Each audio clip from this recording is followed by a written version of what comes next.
Hello, if you are weight training or weightlifting or powerlifting or any of those pursuits and you are not doing unilateral or single leg exercises, you're really missing out on exercises that can help with your mobility, help with your stability, and just keep you generally healthy. Now, there is one unilateral exercise that I love and hate at the same time for a plethora of reasons, and that is the front rack reverse lunge from an elevated surface. I'm sure there's some type of acronym for that, and you could put that together, but I'm just going to call it the front rack reverse lunge from an elevated surface. So the reason why you would want to do this is if you want to work on your front rack mobility, and if you also want to work on your stability at the same time in your core, and you want to work on some mobility in your hips and also strengthening your legs. So there's a lot of different reasons why you would want to do this, and it's one of the best bang for your buck unilateral exercises that you can do. And we all know when we go to the gym, we want to use our time as effectively and as wisely as possible. We don't want to go there and kind of waste our time on exercises that aren't fun to do and also aren't going to help us to the utmost degree. So the way you get set up for this is I'd set myself up in a rack just as if I was going to do a front squat. So I'm going to get my front rack position, okay? I'm going to be right here, elbows nice and high, bar resting on my shoulders and my collarbone. I'm going to step onto a plate.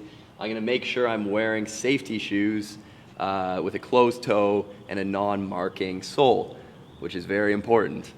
All right, so the next thing I'm going to do from here is I'm going to take a big step back, okay? I'm going to tap my knee on the ground, and then I'm going to drive back up onto the plate. So from here, big step back, tap my knee, drive back up. It's that simple, okay? Big step back, tap my knee, drive up. I'll do that one more time.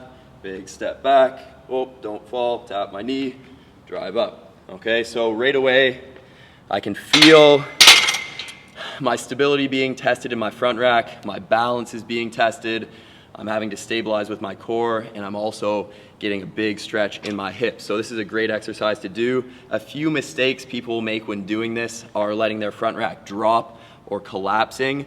Don't do that.